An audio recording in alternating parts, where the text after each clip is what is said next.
Hello guys, welcome back to my channel. आज चाहिँ मेरो घरमा सप्ताहको तयारी हुँदैछ। जस्तै कि मन्दिर निर्माण भइरहेको छ। सबै आफ्नो आफन्तहरू छिमेकीहरू आएर सहयोग गरिरहनु भएको छ। म चाहिँ हजुरहरूलाई सप्ताहको दिन पनि सप्ताह सुरु भएको दिन पनि हजुरहरूलाई मैले भिडियो बनाएर हजुरहरूलाई देखाउनेवाला छु। अनि हजुरहरू पनि इन्भाइटेड हुनुहुन्छ। हजुरहरूलाई पनि इन्भाइट गर्छु म आउनको लागि अनि मेरो घरको सप्ताहको कथाहरू सुन्नको लागि। जय श्रीमन्नारायण। यहाँ के बन्दैछ? यो श्रीमद् भागवत सप्ताह ज्ञान महायज्ञको मण्डप चाहिँ निर्माण चन्दुवा राख्ने काम अनि हुँदैछ। भागवत कथा चाहिँ किन सुन्नुपर्छ अनि यसको महत्त्व के छ? श्रीमद् भागवत महापुराण श्रवण गर्नाले मोक्ष दिने ग्रन्थ हो। आफ्ना पितृहरू पनि मोक्ष हुन्छन्। अरू पनि पितृहरू भन्दा पनि अरू पनि कुनै अगति परेका भए पितृहरू कुलमा कतै केही भएको भए सबैको उद्धार हुन्छ। यो संसारबाट पार भएर मोक्ष भएर जान्छन् र आफ्नो पनि गर्ने कर्ताको आफ्नो जीवन पनि कल्याण हुन्छ। आफूले पनि मोक्ष पाइन्छ।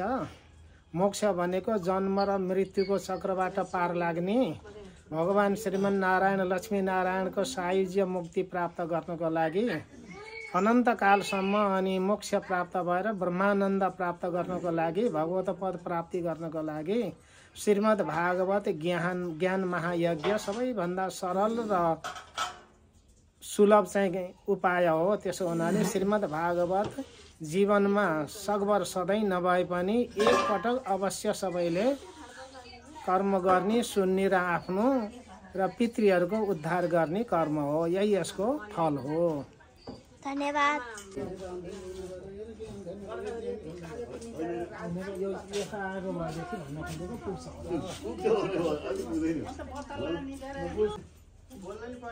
सिरदर्जीले जान्नुहुन्छ फेरि अलि अल्को हुनुहुन्छ माथि पुग्नु होला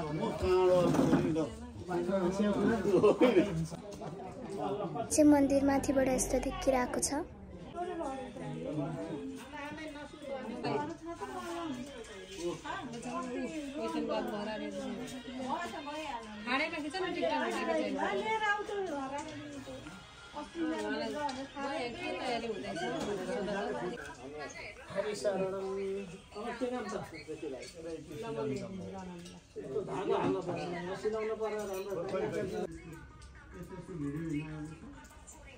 सप्ताहको लागि अनि मलाई धेरै खुसी लागिरहेको छ। तिमीलाई कस्तो लाग्यो? मलाई एकदम रमाइलो, एक्साइटेड छु म। अब चाहिँ हामीले मन्दिर निर्माण गरिरहेको छौँ। के अरे छिमेकीहरू आउनुभएको छ, आफन्त छिमेकीहरू। यहाँ हजुरले हेर्न सक्नुहुन्छ मन्दिर। अनि फेरि मन्दिरको होरी यो माथिको उता तलतिर चाहिँ एकदम राम्रो सजावट गर्दै हुनुहुन्छ। अहिले चाहिँ माथितिर होरी यहाँ चाहिँ अङ्कलले गरिराख्नु भयो। अङ्कलले यहाँ गरिराख्नु भएको छ, के टाँगिराख्नु भएको छ कपडाहरू। यहाँ चाहिँ समयजीहरू हुनुहुन्छ, उहाँ हुनुहुन्छ, राजा हुनुहुन्छ, सबै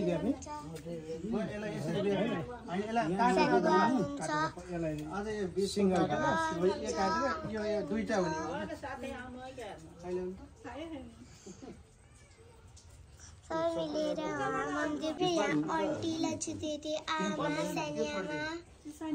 सानियामा हुनुहुन्छ, अनि बुवा हुनुहुन्छ, दिदी हुनुहुन्छ,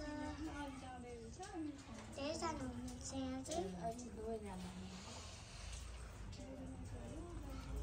नयाँ मान्छे आउनुभएछ। यहाँ म चाहिँ मेरो दिदी हो होइन, फुपू दिदीको छोरी। अनि कस्तो लागिरहेछ त हजुरलाई? सप्ताहको बारेमा एक्साइटेड भइरहेछ होला? एकदमै भइरहेछ। भगवानको कथा सुन्न पाइन्छ, धेरै रमाइलो हुन्छ होइन। भजन कीर्तन सुन्न पाइन्छ, त्यही हो। धेरै राम्रो सजावट हुन्छ, हेर्न पाइन्छ।